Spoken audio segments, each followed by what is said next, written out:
You're watching News Mongolia on MNB World. I'm your host, Susanna Oktay. Good evening. And for our top stories, the President of Mongolia, Khurelsukh arrived in Tashkent for a state visit to the Republic of Uzbekistan. State visit of President of Mongolia to Uzbekistan, cooperation documents signed. The Foreign Minister of Mongolia meets her Uzbek counterpart.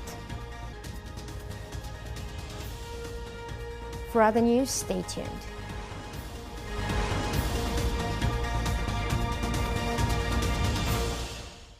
The President of Mongolia, His Excellency Khurelsukh and First Lady Bolortsitsig Losenderj arrived in Tashkent, the capital city of the Republic of Uzbekistan, for a state visit.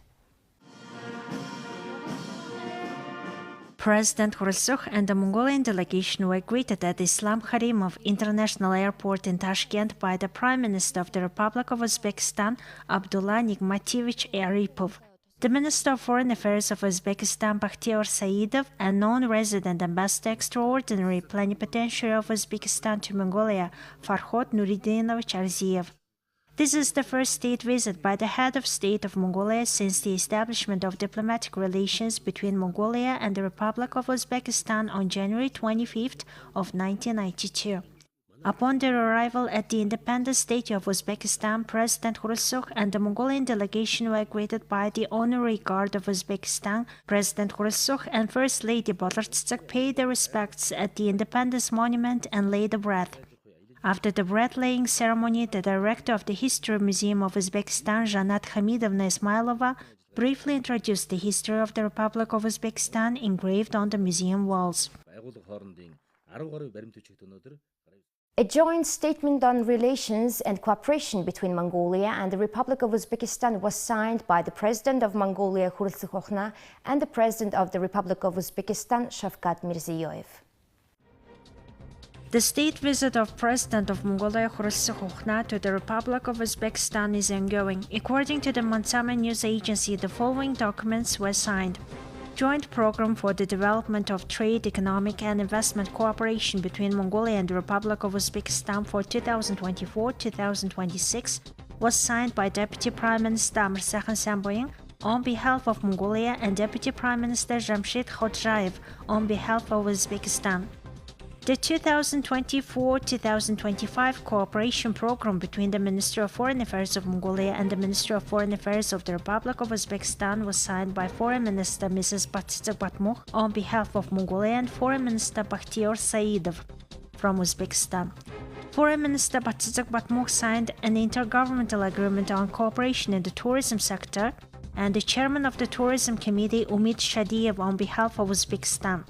This agreement aims at promoting historical, cultural, and natural heritage sites as well as national traditions to develop tourism. Foreign Minister Bolortsitsig Batmukh signed an intergovernmental agreement on international road transport, and the Minister of Transport, Ilham Makhkamov, on behalf of Uzbekistan. It will enable the transportation of goods and passengers between and through the territories of both countries to third countries, fostering cooperation in agriculture, food, light industry, and transport logistics. Foreign Minister Bolortsitsig signed the intergovernmental agreement on air transport on behalf of Mongolia and the Minister of Transport, Ilham Makhkamov, on behalf of Uzbekistan.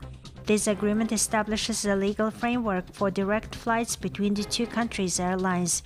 It provides opportunities to use it as a transit point for new flights to Central Asian countries.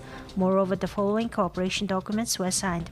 Agreement on cooperation in veterinary medicine between the Minister of Agriculture and Light Industry of Mongolia and the Minister of Agriculture of the Republic of Uzbekistan. This agreement was concluded to cooperate and exchange knowledge and experience in the field of veterinary medicine, monitor, control, and prevent animal diseases. Agreement on cooperation in agriculture between the Ministry of Agriculture and Light Industries of Mongolia and the Ministry of Agriculture of the Republic of Uzbekistan.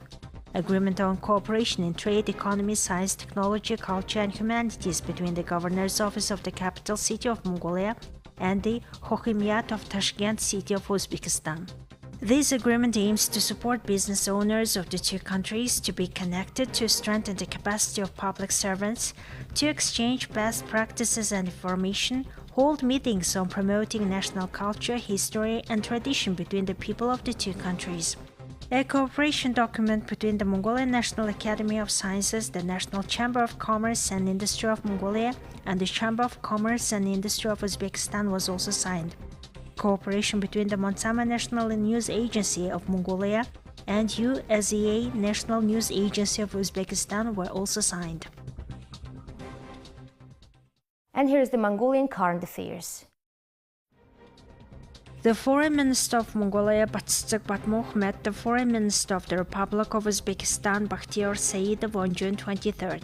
At the beginning of the meeting, Minister Batsitsig expressed gratitude to her counterpart, Foreign Minister Saidov, for all-round support and cooperation in organizing the state visit of the President of Mongolia, Khurelsukhna, to the Republic of Uzbekistan on the invitation of the President of the Republic of Uzbekistan, Shavkat Mirziyoyev. During the official visit of Minister Batsitsig to Uzbekistan in 2023, the Ministers of Foreign Affairs of Mongolia and Uzbekistan agreed to expand and develop relations and hold the highest-level visit, and following the agreement, this historic state visit is taking place.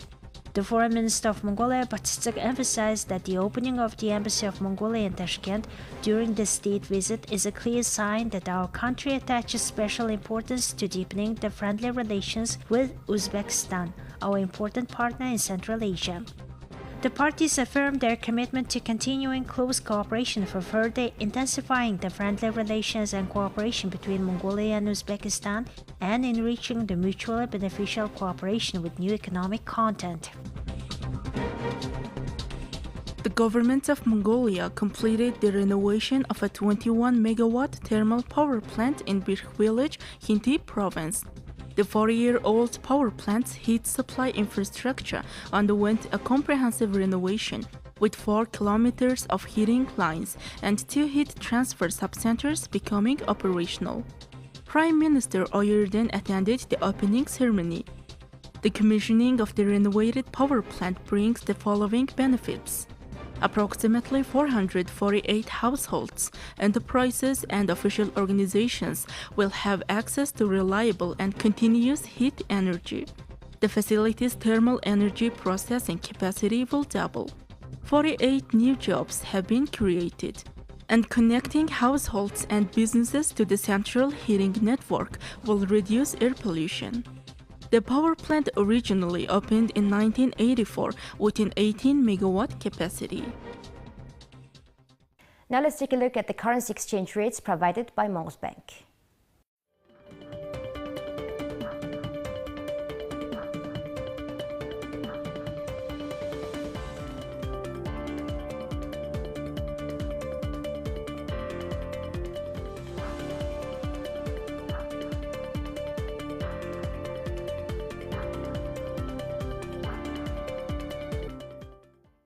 And now let's pay attention to the international news provided by our partner agencies. Chinese President Xi Jinping met with his Polish counterpart Andrzej Duda in Beijing on Monday. She held a welcome ceremony for the Polish president outside the Great Hall of the People on Monday afternoon before the two headed into a room for bilateral talks. Xi described Duda as an old friend of the Chinese people as well as himself and said that relations between the two countries have shown resilience. Xi said China is willing to continue its traditional friendship with Poland and promote a bilateral relationship to achieve better development and to inject more stability and certainty into the chaotic international situation. Duda said Poland and China have built good diplomatic, political, and interpersonal relations based on a mutual respect over the past 75 years. He said Poland will play a role in strengthening China's relations with the European Union and extended an invitation for Xi to visit Poland next year. Officials from both sides later signed agreements on bilateral trade and investment cooperation as well as exports of agricultural products. Chinese Commerce Minister Wang Wentao and Polish Secretary of State at the Foreign Ministry, Władysław Teofil Bartoszewski, signed a memorandum of understanding on bilateral trade and investment cooperation. Chinese Director of the General Administration of Customs, Yu Jianhua, and Polish Secretary of State at the Agriculture Ministry, Jacek Czerniak, also signed cooperation documents. A fire likely sparked by exploding lithium batteries swept through a manufacturing factory near South Korea's capital on Monday, killing 22 mostly Chinese migrant workers and injuring 8, officials said. The fire began after batteries exploded while workers were examining and packaging them at the second floor of the factory in Hwaseong City, just south of Seoul, at around 10:30 a.m. Fire officials said, citing a witness. They said they would investigate the cause of the blaze. The dead included 18 Chinese, 2 South Koreans, and 1 Laotian, local fire official Kim Jin-yeon told a televised briefing.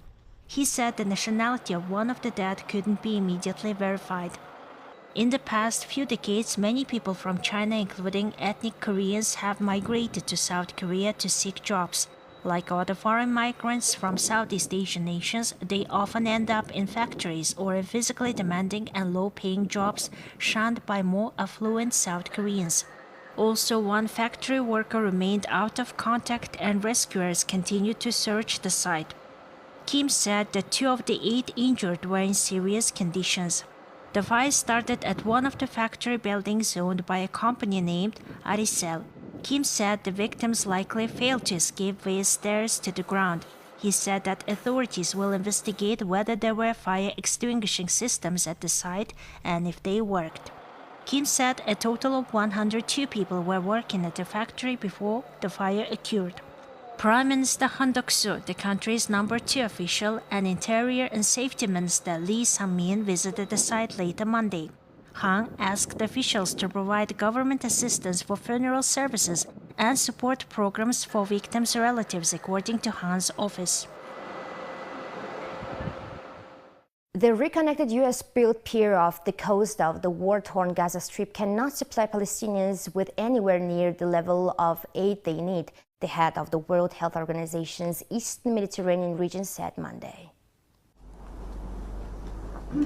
The organization says that since Israel's ground operation into Rafah, aid delivery has declined by 67%, with over 50 World Health Organization trucks stuck on the Egyptian side of the crossing into the southern city. Meanwhile, just 3 trucks were allowed into Gaza through the Kerem Shalom crossing. Of course, the WHO is welcoming any types of routes, but the more efficient route is the land routes. And the pier has supported and a little bit, but it's not to the scale that is needed by any stretch of the imagination. So we need to emphasize on the land routes to ensure the amount and the quantity and the efficiency to support the people in Gaza going through the land routes. Israel's war against Hamas, now in its 9th month, continues to face growing international criticism over the US-backed campaign, which has caused widespread destruction in Gaza and taken a huge toll on civilian lives. We continue to serve the people. We continue to do all of our efforts to make sure that we can evacuate as many as possible. So those are taking place, but again, not at the level or at the capacity that is needed. I can give you a clear number on this one. We're talking about close to 10,000 people in Gaza need health care and need to be moving out to receive that kind of health care. But it has been quite challenging. We're talking about the basics of health care, the basic medications, the basic equipment. We're talking about the basic food supplies. We're also talking about the needed delivery of simple issues that will help, or simple commodities that will help improve the hygiene and the health of the people in Gaza. Purification equipment for water, for people to drink clean water, specific basic food amenities. So almost everything is being prohibited, and some of the needed commodities are being delivered. But as I mentioned, not at the scale that is needed for the people of Gaza. Israeli ground offensives and bombardments have killed more than 37,400 people in Gaza, according to the territory's health ministry, which doesn't distinguish between combatants and civilians in its count. Israel launched the war after Hamas' October 7th attack, in which militants stormed into the southern Israel, killed some 1,200 people, mostly civilians, and abducted about 250. Now let's take a look at current affairs around the world. The smoke was seen rising over different areas of southern Lebanon after Israeli strikes hit the area. The Israeli army said on Sunday that its fire jets struck a Hezbollah military structure in the area of Qiyam and Remia in southern Lebanon. In a statement, the army also said that it fired artillery toward Alma el-Shib. Lebanese state-run news agency reported that Israel targeted the forests in the border town of Kfar Kila with phosphorus bombs, causing fires to break out. The Associated Press couldn't independently verify the claims. Hezbollah said on Sunday that its fighters carried out 3 attacks targeting Israeli posts in Sheba farms on the Lebanese-Israeli border, causing fires and destroying infrastructure. The Israeli military and Hezbollah militants have been exchanging fire since October 8, the day after the Israel-Hamas war broke out. And here's the weather forecast for the world's major cities.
Well, that's all for today. Thank you for staying with us. We'll see you on Wednesday with more stories and updates. Have a nice evening. Goodbye.